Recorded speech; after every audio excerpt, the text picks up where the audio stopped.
Bismillahirrahmanirrahim. Alhamdulillahirrabbilalamin. Wa asyhadu an la ilaha illallah wahdahu la syarikalah wa asyhadu anna Muhammadan abduhu wa rasuluhu la nabiyya ba'da ma ba'du.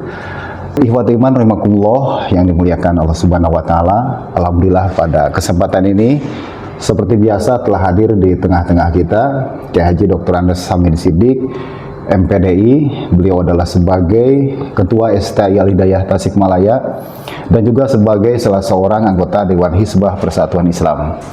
Dan untuk kesempatan ini kita masih membahas hal-hal yang berkaitan dengan ibadah kurban dan juga Dzulhijjah. Kemarin kita sudah membahas mengenai kriteria hewan kurban, dan untuk selanjutnya di sini Ustadz ada beberapa pertanyaan, persoalan masih terkait dengan kurban. Ini ada sekitar 5 poin pertanyaan untuk kesempatan kali ini. Yang pertama adalah, bolehkah berkurban atas nama orang yang sudah meninggal? Nah, itu Ustaz pertanyaan yang pertama, silakan. Ya. Alhamdulillahirrahmanirrahim wa bihi nasta'inu ala umuri dunya waddin. La ilaha illallah wahdahu la syarikalah wa asyhadu anna Muhammadan abduhu wa rasuluh la nabiyya ba'dah. Pelaksanaan berkurban itu atau berkurban itu tentunya adalah oleh orang yang punya kemampuan, seperti yang telah kita bahas pada pertemuan yang lalu, bahwa orang yang sudah mampu kurban itu punya dorongan yang kuat yang disebut sunnah muakkadah untuk melaksanakan ibadah kurban. Nah, kemudian ada orang, ya, saya sudah berkurban, tapi saya juga ingin kurban buat bapak saya yang sudah meninggal. Nah, gitu itu kan, ya, muncul betul di tengah masyarakat. Kalau misalkan saya berkurban tapi saya nyerahkan untuk anak saya si Anu, nah itu boleh, ya, maka berarti dia berhibah. Ya, kalau untuk yang masih hidup, ya, untuk yang masih hidup. Nah, jadi tapi dia kurban dulu, dia tuh kurban, gitu kan, ya. Jangan sampai menyerahkan kepada orang lain tapi dianya tidak. Dia, nah ini yang kurang tepat itu. Orang itu kurbannya itu adalah diserahkan kepada orang lain tapi dirinya tidak kurban. Kan yang punya kemampuannya adalah dia sendiri, gitu. Nah, makanya dahulukan dulu dia untuk berkurban. Maksudnya, ada kaidah kan, al-isaru fil ibadah mamnu atau apa ya? Ya, mementingkan orang lain dalam urusan ibadah itu tidak boleh, gitu ya. Itu. Nah, makanya dalam hal ini dahulukan dirinya. Nah, tapi kalau dianya kurban, kemudian mau bersedekah, berhibah kepada orang itu kurban juga, nah itu boleh. Itu ya. Itu. Berarti dalam 1 tahun di bulan Dzulhijjah itu dia kurban untuk dirinya sendiri dan dia berhibah untuk orang lain. Berarti 2 ya? Iya, 2 porsi. Jadi dia memberi kepada orang lain, sedekahnya itulah. Ya, jadi jariah buat dirinya. Nah, kemudian muncul masalah. Ini bagaimana berkurban untuk ayah saya yang sudah meninggal, ibu saya yang sudah meninggal, atau kakak saya yang sudah meninggal. Kan ada hadis Rasul yang diterima dari Abu Hurairah. Bagaimana tuh, Ustaz? Rasulullah bersabda, "Idza mata banu adama in qata'a amaluhu." Apabila anak Adam itu meninggal, terputus amalnya. Jadi tidak ada lagi amal. Ya, tidak lagi amal buat dia itu. Misalkan dikasih nih uang untuk kurban, udah mati, udah nggak ada ini. Ya, udah meninggal, nggak ada lagi kasab, nggak ada lagi amal itu. Hanya kata Rasul terusnya illa min salasin, kecuali 3 amal aja. Nah, amalnya pertama sodakotin jariyah, sodakoh jariyah, sodakoh yang pahalanya mengalir terus. Kapan sodakohnya? Sodakohnya ketika hidup, ya, sodakoh ketika hidup. Tapi apa yang ia sodakohkan itu ternyata memberikan manfaat sepanjang masa. Selama itu dimanfaatkan, maka pahalanya mengalir terus. Ya, amal jariah itu. Amal jariah itu. Yang kedua, au ilmin yumtafa'u bihi, ilmu yang dimanfaatkannya. Nah, kita atau orang guru mengajar muridnya tentang sholat. Nah, kemudian muridnya melaksanakan sholat karena dia mendapatkan ilmu dari gurunya. Nah, setiap kali si murid itu sholat, maka ada transfer pahala buat gurunya itu. Itu dalam hadis lain disebutkan, ya, la yankusu dalika min ujurihim syai'an, dengan tidak mengurangi, ya, dari pahala orang yang mengamalkannya itu.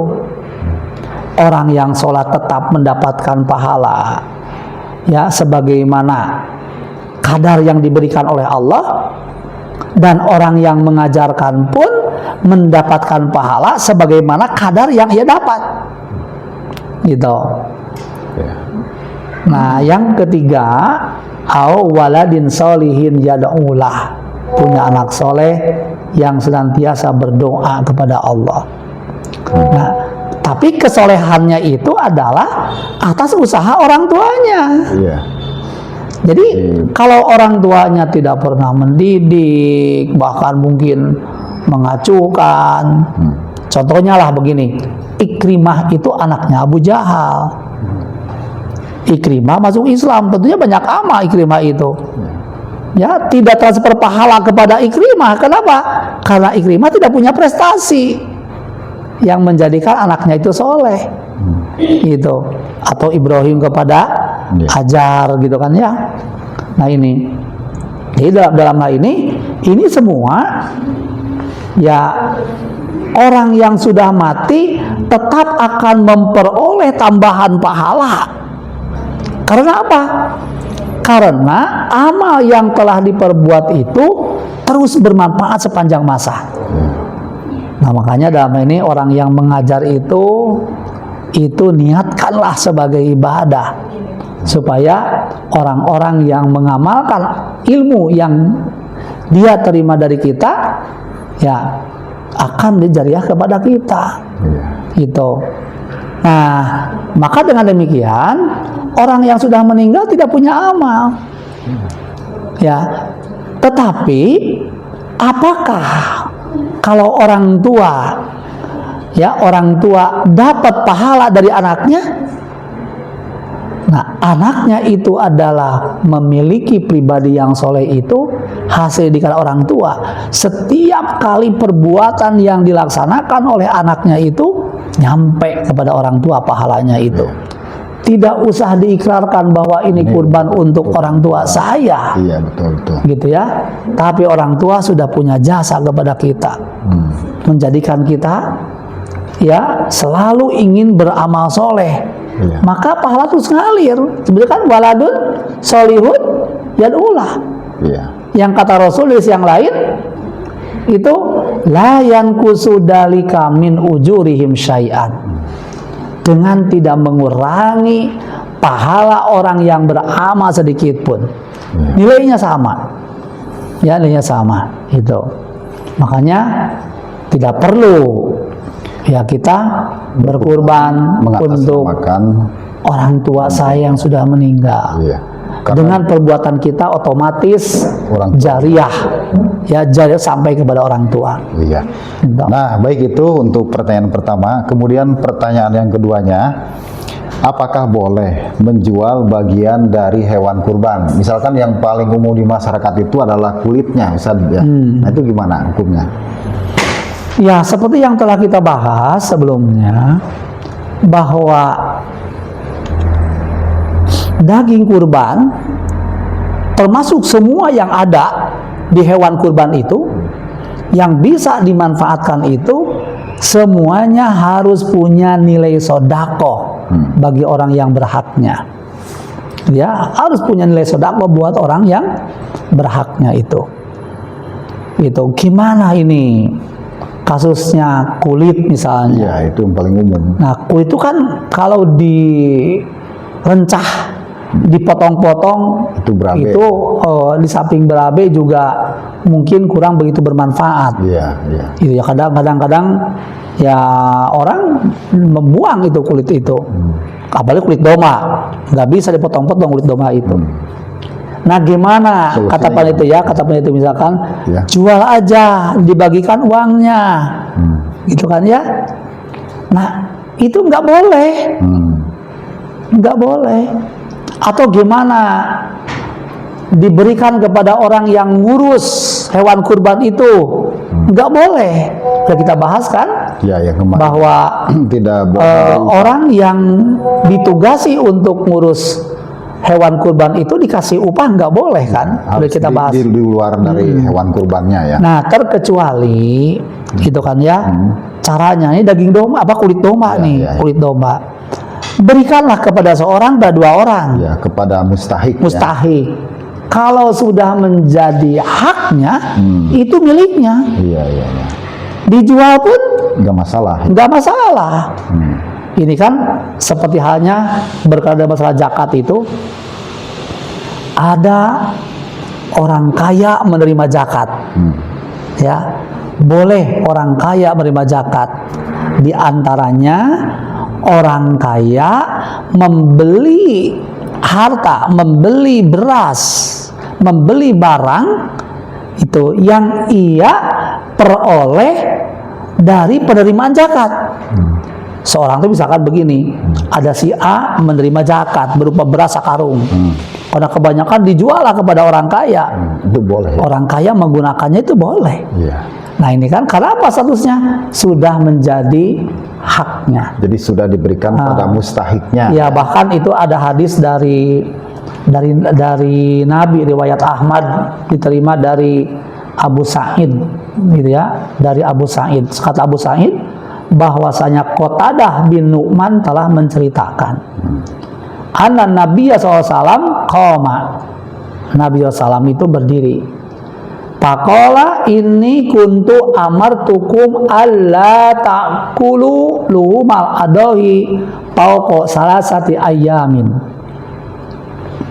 Kata Rasul, aku pernah melarang kalian memakan daging kurban lebih dari 3 hari.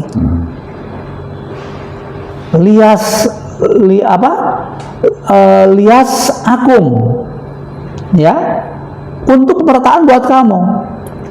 Wa ini uhilu lakum, tapi aku sekarang menghalalkannya buat kamu. Takulu masyitum, makan sekehendak kamu. Wala tabi'u luhumal hadiah, jangan sekali-kali kamu menjual Dagingnya. daging dari hewan hadyu itu, wal adoha, dari hewan yang dikurbankan itu. Ada kalimat wala tabi'u luhumal hadya wal adoha, jangan menjualnya, berikan kepada yang berhaknya itu. Adapun tadi ya, kalau sudah diterima oleh yang berhaknya, kemudian dijual, itu nggak masalah ya. Nggak masalah. Semacam tadi ya, kulit sapi misalkan, kemudian ini diperuntukkan bahwa kulit ini untuk berlima misalkan, untuk si A, si B, si C, ya silakan. Nah, kemudian Jual, nanti untuk dibagi. yang 5 sebenarnya diterima dari panitia, kemudian ya jual, itu nggak masalah ya. Nggak masalah itu, karena dia udah berhaknya. Jadi yang nggak boleh itu sebelum daging kurban itu diterimakan oleh mustahiknya. Nah, jadi jelas sekali. Nah, untuk selanjutnya ini persoalan yang ketiga, apakah orang yang berkurban atau mudhohi boleh memakan daging kurbannya? Ya kurban, tapi ya memakan dari hasil kurbanannya. Itu gimana Ustaz? Tadi kan udah dibahas, udah disampaikan kan? Ya. Itu pakulu masyi'tum. Silakan Oh, makan. jadi boleh ya. Gitu ya. Jadi Jadi silakan. itu ya. Gitu. Jadi Cuma ada batasannya nggak? nggak ada batasan. Batasannya paling tidak dalam hal ini jangan sampai hilang nilai sodakohnya. Nggak ada batasan. Ini dibatasi misalkan 1/5-nya, 1/3-nya. Jadi secara syar'i memang nggak ada ya. Iya. Tapi barangkali Perintah memakannya boleh. Iya. Itu ada perintah makan, udah kita bahas itu. Perintah makan itu silahkan. Itu ya. Pakulu masih itu makan sekemauan kamu.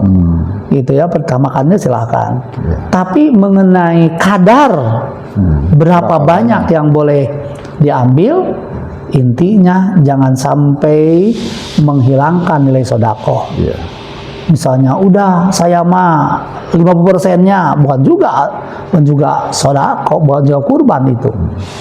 Karena ini ada nilai sodakohnya itu. Tapi kalau misalkan panitia kurban menentukan ya, misalkan untuk mudohi ini dikasih katakanlah 10 kilo daging, itu nggak masalah ya kalau Nggak ada masalah. Kita tentukan segitu karena nggak. memang apalagi masyarakat yang miskin ya di tempat itu sangat banyak. Jadi kebayang kalau misalkan si daging kurban itu setengahnya lebih oleh mudohinya, berarti sodakohnya itu kurang maksimal karena banyak yang belum dapat saja. Iya. Nah, jadi nggak masalah ya panitia menentukan misalkan untuk mudohi itu jatahnya 10 kilo atau 5 kilo, nggak masalah. Iya, boleh, nggak apa-apa. Ya. Tapi dalam hal ini jangan sampai ya yang berhaknya itu tidak mendapatkan bagian. Ya. Gitu. Nilai sedekah jadi hilang. Gitu. Nah, itu seputaran kurban ya. Dan selanjutnya di sini pun ada beberapa persoalan yang terkait dengan amalan di bulan Dzulhijjah, terutama 10 hari pertama bulan Dzulhijjah. Karena kita memang sebentar lagi, 2 minggu lagi kita akan menyongsong Dzulhijjah. Nah, kira-kira amalan apa saja yang sebaiknya dilakukan pada 10 hari pertama bulan Dzulhijjah yang disebut-sebut sebagai hari dengan fadilah itu. Nah, itu gimana Ustaz? Nah, sebelumnya ini ada beberapa keutamaan di bulan Dzulhijjah itu ya. Ya. Yang pertama, bulan Dzulhijjah itu merupakan salah satu bulan haram. Ya, bulan Al-Haram ya. Bulan haram. Sebagaimana terdapat dalam Taubah 36. A'udzubillahi minasyaitonirrajim. Inna iddatas suhuri indallahi isna asyara sahran fi kitabillah. Sesungguhnya bilangan bulan pada sisi Allah adalah 12 bulan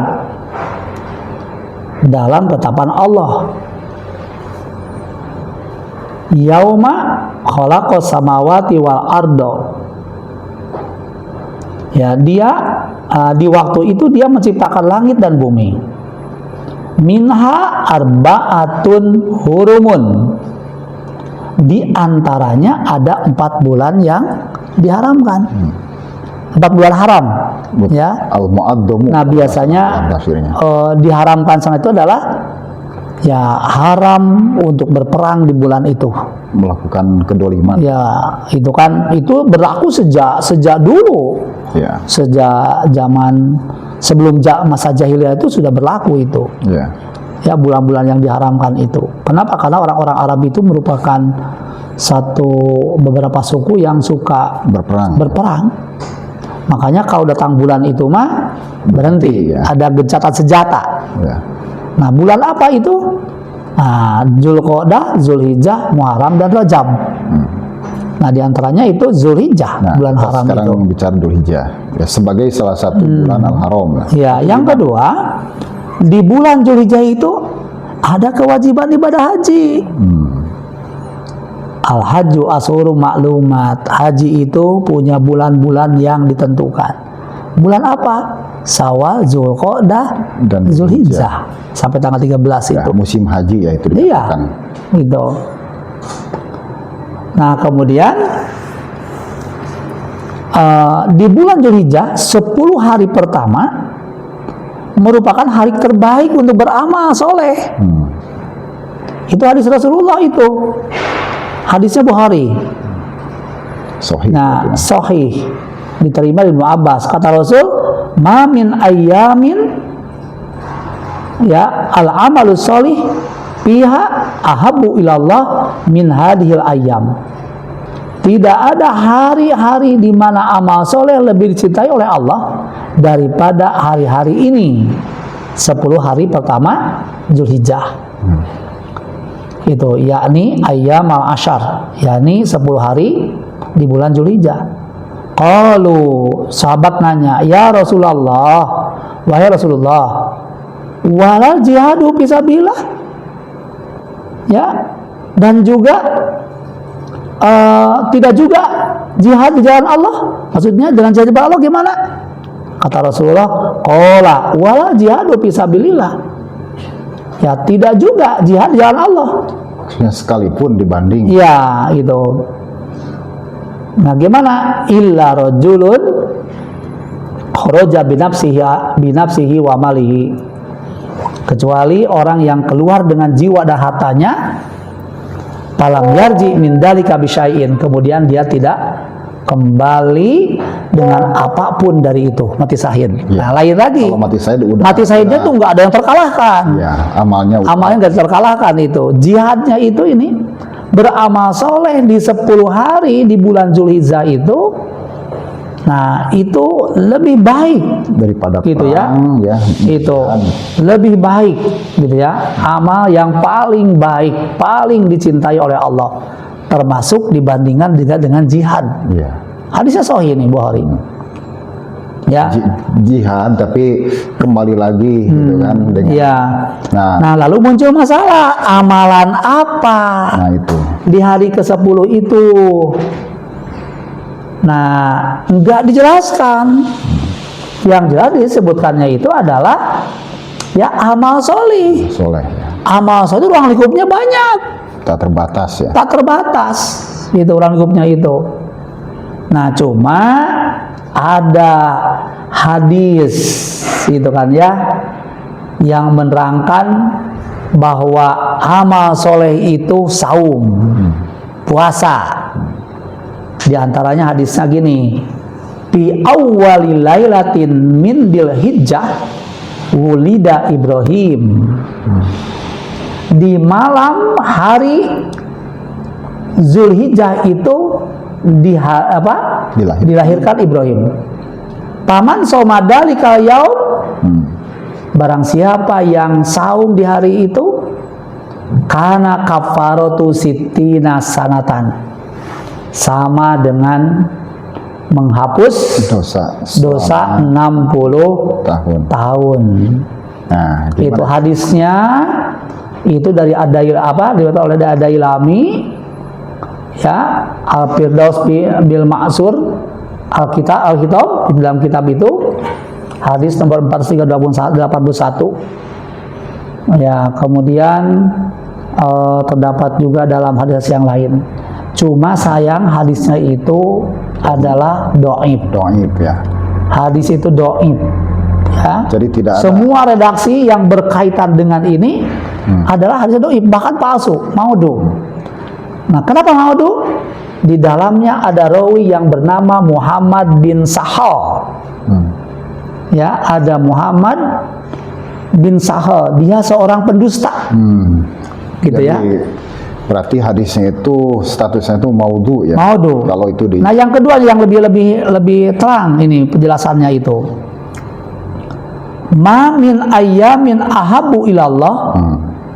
Tidak ada hari-hari yang dicintai oleh Allah ayyu ta'abbadu lahu fiha, untuk beribadah di hari-hari itu, min asri Dzulhijjah, daripada 10 hari di bulan Dzulhijjah. Ya'dilu siyamu kulli yaumin. Ya, bandingannya saum setiap hari. sama dengan Minha bisyamin sanatin. setara dengan Ya, setara dengan saum 1 tahun. Wa qiyamu kulli lailatin, dan melaksanakan sholat setiap malam. Ya, qiyamul Minha biqiyami lailatul qadri. Di antaranya mendapatkan Lailatul Qadar. tak setara dengan Nah, itu ya, itu satu hadis. Satu lagi ini, ma min ayyamin ahabu ilallah ayu ta'abbadu lahu fiha min asrota dilhijjah yu'addu siyamu kulli yaumin minha bisyamin sanatin wa qiyamu lailatin minha biqiyami lailatul qadri. Sama makna itu dengan itu. Artinya dalam hal ini kalau kita melaksanakan saum selama 10 hari itu, yaitu bandingannya itu adalah sama dengan saum 10 tahun. iya Karena tadi satu Ya. harinya 1 tahun. satu tahun ditambah dengan Lailatul Qadar. tambah sholat malam 1 tahun Katakanlah 10 hari berarti sama dengan setahun. Iya. Nah, per hari setahun itu ya. Satu hari setahun berarti 10 tahun kan? Iya. Gitu. Nah, Imam At-Tirmidzi berkata, saya bertanya kepada Muhammad Al-Bukhari, kepada Muhammad, ini Al-Bukhari ini, Iya. tentang hadis ini. Maka beliau tidak mengetahuinya selain dari jalur ini. Siapa? Yahya bin Sa'id Al-Qattan. Ya, telah memperbincangkan Nahas bin Qaham dari aspek hafalannya ini. Ya. Jadi ada seorang rawi yang bernama Nahas bin Qaham itu. Nah, di samping juga hadis ini doib karena syaratnya terdapat 2 rawi yang doib. Siapa? Ya. Pertama Mas'ud bin Wasil. Ya, masuk bin Wasil. Kata Daruqutni, Abu Daud atau Yalisi mengatakan bahwa ia doib. Ya. Kemudian Nahas bin Qaham, kata Ibnu Hibban, dia meriwayatkan hadis dari ia hadis munkar dari orang yang populer, menyalahi periwayatan para rawi sikot. Itu tidak boleh pakai hujah. Ya. Dia meriwayatkan hadis dari orang yang masyhur. Gitu ya. Padahal hadis itu tidak sahih supaya tertutup. Itu kan kalau disebutnya ada ilat kan? Ya, ada ilat di dalamnya Ya. itu. Nah, jadi tadi jadi hadis yang menyatakan bahwasannya saum di awal Dzulhijjah ya sampai 10 hari, maka 1 harinya itu setara dengan 1 tahun. Kita melakukan qiyamul lail ataupun tahajud setara dengan 1 tahajud. Kita kebayang kalau 10 hari itu sama dengan 10 Lailatul Qadar, 10 tahun. Dan ternyata hadis ini dinilai dhaif. Nah, kenapa hadis ini dinilai dhaif? Ya, ini kan dari beberapa pandangan ya, penilaian para ahli hadis. Gitu. Yang pertama itu dalam itu ada rawi yang bernama Mas'ud bin Wasil. Mas'ud bin Wasil. Kata Daruqutni, ya, Abu Daud atau Yalisi itu pernah berkata gini, bahwa Mas'ud bin Wasil itu orangnya doib. Dan yang kedua, ada juga rawi yang bernama Nahas bin Qaham. Nih, kata Ibnu Hibban, ya, bahwa Nahas bin Qaham itu meriwayatkan hadis munkar dari orang yang populer, orang yang masyhur, dan sebenarnya di situ menyalahi periwayatan para rawi sikot. Tentunya hadis seperti ini tidak boleh kita gunakan, tidak boleh dijadikan hujah. Nah, itulah. Jadi hadis-hadis yang berkenaan dengan itu tidak terlepas dari ada kritik. Bahkan hampir semuanya dhaif. Bahkan sampai ada yang menilai maudhu ya. Dan yang lebih selamat, bahkan lebih bernilai, bukan melaksanakan saum dari tanggal 1 sampai tanggal 10, bahkan tanggal 10 kan waktunya berbuka malah gitu kan ya. Diharamkan saum. Nah, tapi yang Rasulullah anjurkan itu adalah melaksanakan saum di tanggal 9. Disebut saum Arafah. Yang kata Rasul itu yukaffiru sanatal lati qablahu wa sanatal lati ba'dahu. Menghapus dosa setahun sebelumnya dan menghapus dosa setahun sesudahnya. Itu diantara hikmahnya itu. Nah, itulah. Dan juga ada nilai yang lebih baik lagi. Apa? Kita melaksanakan takbir Ya. sejak tanggal 9 Zulhijjah ba'da subuh sampai tanggal 13 ba'da asar. Itu amalan-amalan para sahabat, Ya, gitu sampai ya. dengan akhir hari tasyrik ya. Iya, akhir dari hari tasyrik itu. Nah, redaksinya udah kita sering bacakan, sering kita dengar juga. Ya, ada beberapa redaksi, hanya diantaranya Allahu Akbar, la ilaha illallah, wallahu akbar, walillahilham. Allahu Akbar 2 kali nih. Ya, dan tidak 3 kali ya kalau berdasarkan. Yang kedua, redaksi lain yang dulu di Salman Al-Farisi. Ya, ulamanya sahabat itu Salman Al-Farisi itu. Redaksi begini, Allahu Akbar, kabiro. 3 kali Allahu Akbarnya.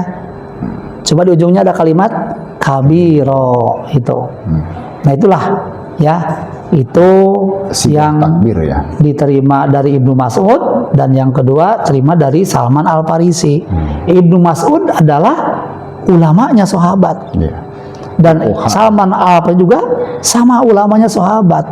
Jadi paham. Dan 2 orang ini dipuji oleh Rasul tentang keilmuannya itu. Gitu ya. Iya. Nah, terima kasih Ustaz. Ini sudah ada beberapa persoalan yang tadi ya. Jadi untuk mengingatkan, saya review yang pertama mengenai pertanyaan berkurban atas nama yang sudah meninggal. Nah, tentu saja itu tidak bisa ya, meskipun nama orang tua. Tapi jangan khawatir, kita kurban ya selaku anaknya, karena kesolehan kita ini, maka pahalanya itu akan didapatkan juga oleh orang tua karena sudah menyolehkan kita. Kemudian yang keduanya, tidak boleh kita menjual bagian ya dari hewan kurban, entah itu dagingnya, kulitnya, kalau itu belum diserah terimakan, belum didistribusikan. Tapi kalau misalkan si kulit itu diserahkan kepada mustahik ya, kemudian mustahik menjualnya lagi, nah itu nggak masalah. Kemudian berikutnya adalah mengenai kebolehan memakan daging kurban bagi mudhohi ya. Dan kemudian yang terakhir ini adalah amalan dalam 10 hari terakhir di bulan Dzulhijjah. Nah, di sini ada hadis yang sahih dan ada hadis yang dhaif.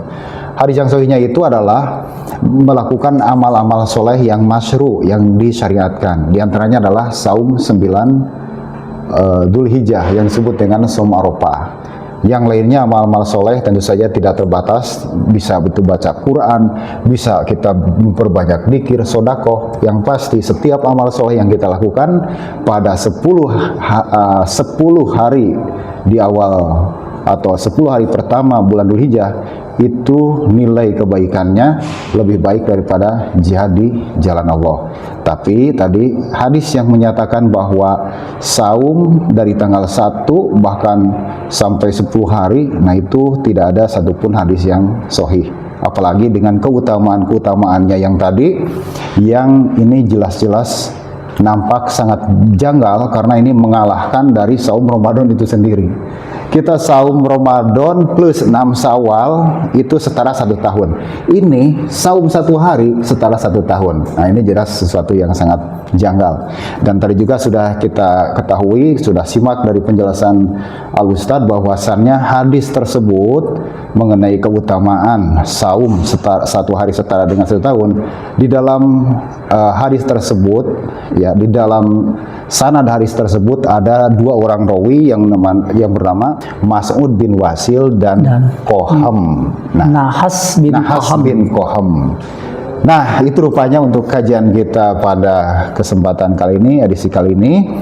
Dan seperti biasanya sebelum kita akhiri, kami dari STI Al-Hidayah Tasikmalaya mengajak kepada seluruh lulusan SMA ataupun aliyah, kalau masih bingung untuk melanjutkan kuliah, maka STI Al-Hidayah Tasikmalaya sudah membuka pendaftaran penerimaan mahasiswa baru. Kita memiliki 5 prodi. Yang pertama adalah ilmu Al-Quran dan Tafsir, pendidikan bahasa Arab, kemudian pendidikan Islam anak usia dini, kemudian ekonomi syariah, dan yang terakhir adalah pendidikan agama Islam. Nah, oleh karena itu, dan untuk informasi yang lebih detail, silakan bisa mengunjungi ke website www.stai-alhidayah.ac.id. Rupanya sekian, terima kasih atas perhatiannya. Subhanakallahumma wa bihamdika asyhadu an la ilaha illa anta astaghfiruka wa atubu ilaik. Wassalamualaikum warahmatullahi wabarakatuh.